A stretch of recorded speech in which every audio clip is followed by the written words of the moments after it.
Hi guys, welcome to Casting on Wednesdays, otherwise known. Hi guys, welcome to Casting on Thursdays, otherwise known as Casting on Wednesdays, because we cancelled yesterday episode and we're going to do it today.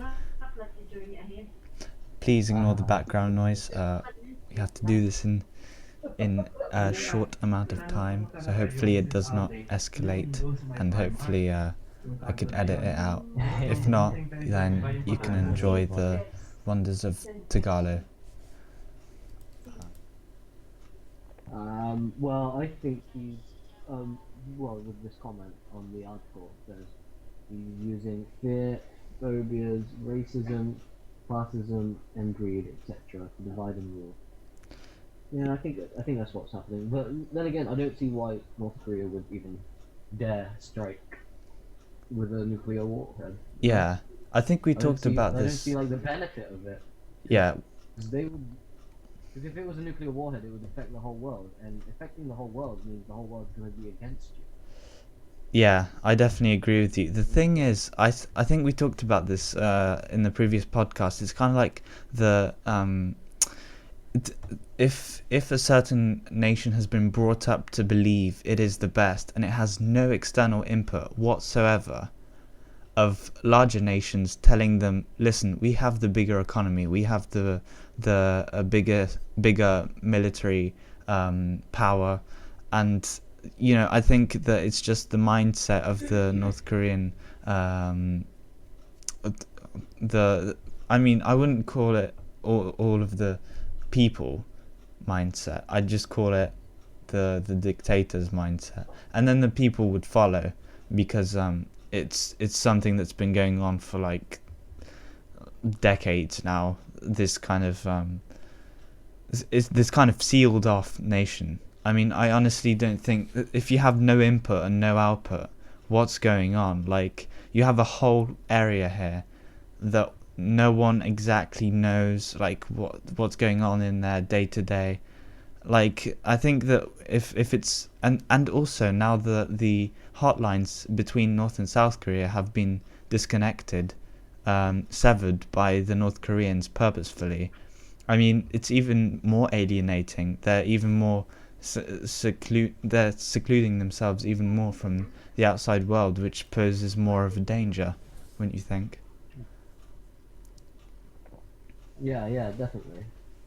Because remember the Spartans? Yeah, Yeah, the hell warrior yeah. race. Yeah, they definitely were the warrior race. Like they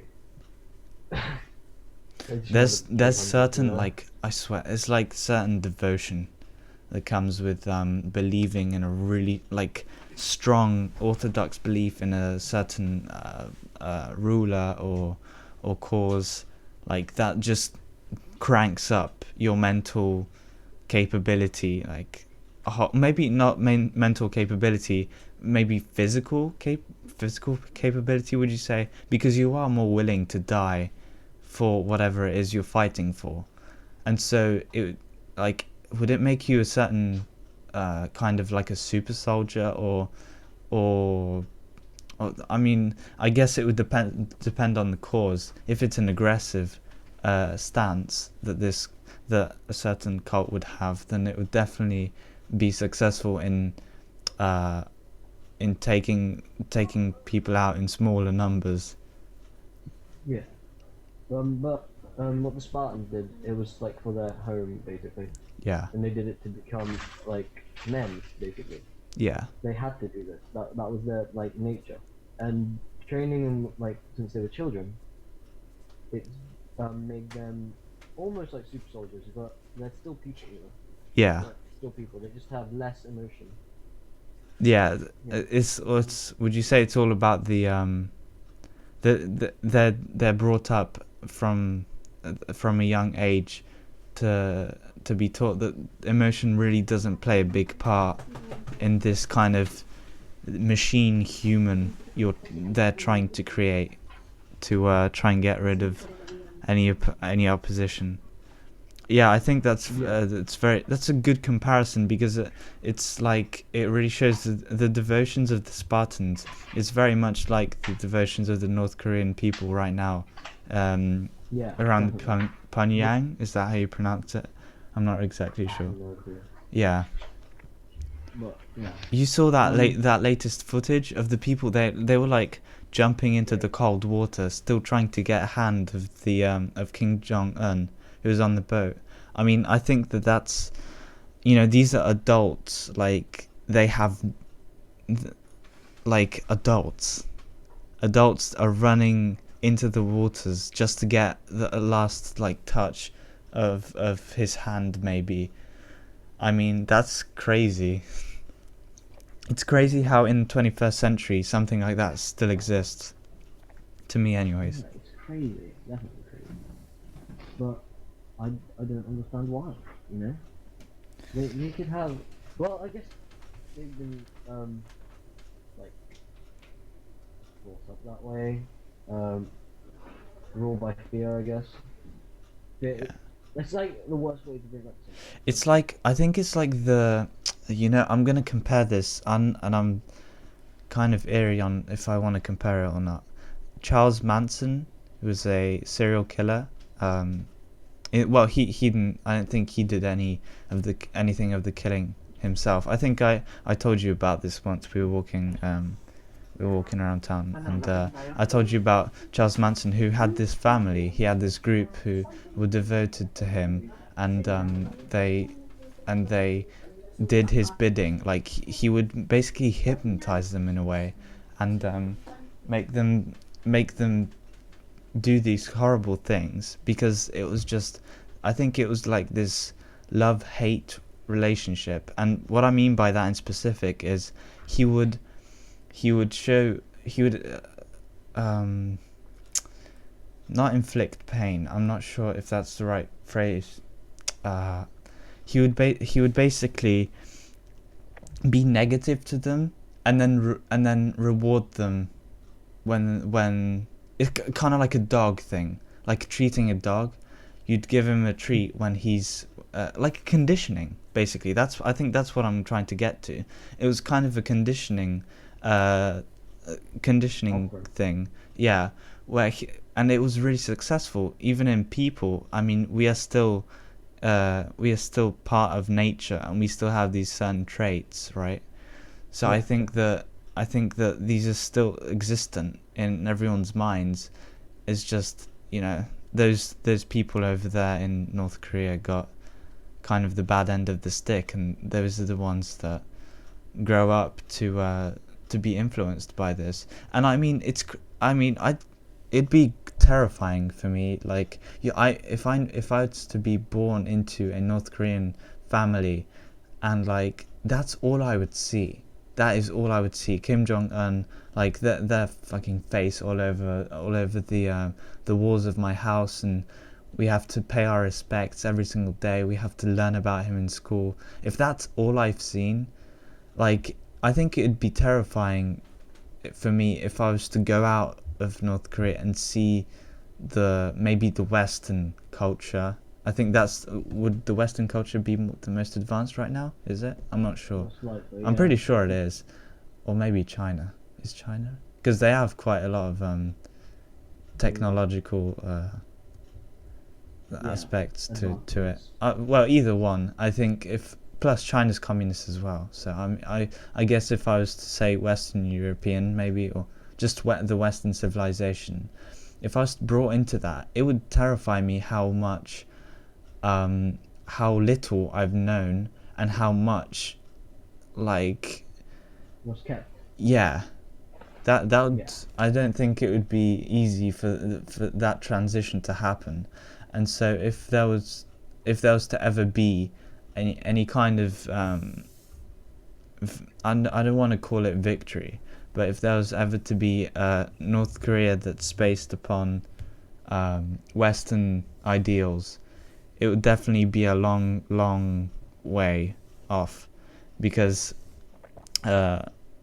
certain countries, they've had it for a short while, but North Korea is one of those that's had it since when was Korea communist?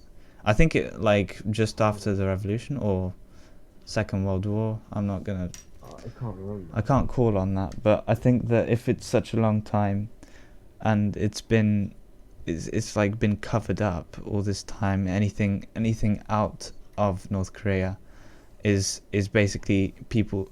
Any person out of North Korea is a person that is hated by North Korea, except for the communist countries. So I think that's a weird concept. That kind of transition, if it was ever to happen, it would be something very slow, I think. They're definitely gonna have problems, like when someone comes out of North Korea, say, they're definitely gonna have problems in how to fit in and everything. But, Yeah.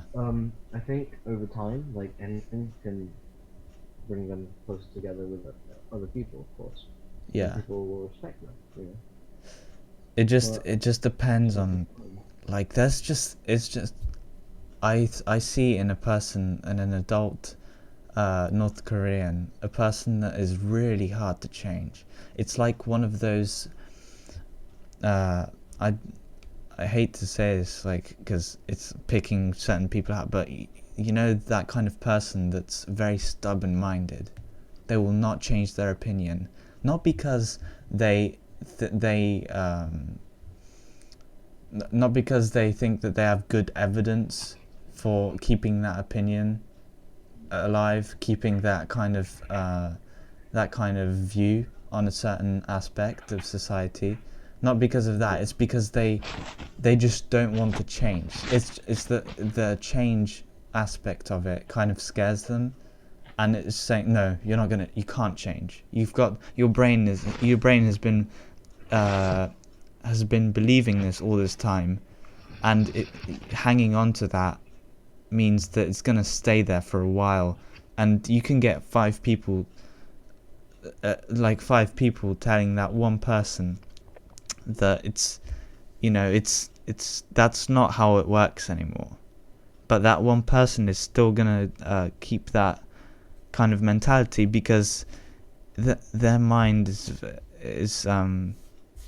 their kind of view on that certain aspect was like carved in there from a while ago, and it would be really hard to change that. And I think that the North Korean population would predominantly have that kind of mentality, that kind of mentality, like, I don't want to change because I know that I just believe in this. I've always believed in it, and so I don't think I should change my belief in this. But yeah. I know what you're saying. I think it applies to Western culture as well. Like, there's certain things that we're not willing to change because we maybe because of the same reason. But I'm pretty sure that it has to happen one day where everyone is free of certain bans, certain barriers, I guess. I don't know what to call it, and they accept change willingly, because that would mean that they could adapt physically and mentally, and that's an important aspect of humanity. I think that if we want to carry on, that we've got to kind of change, right? Wouldn't you think? Yeah, everyone has to change sometime. Something that doesn't change over time, it's just not supposed to be there. Yeah. you It know? may not even be right from the start, which is kind of the scary thing. Like, and it's something that's it's very, very prominent in North Korea. I don't think it was right from the start, but it's just there because it's been there, you know. Yeah. Definitely. But yeah, so I think we're gonna conclude this episode of Casting on Wednesdays, Thursdays. It's been a good talk. Thanks, Rage, and I'm doing one of it. we'll see you guys next week.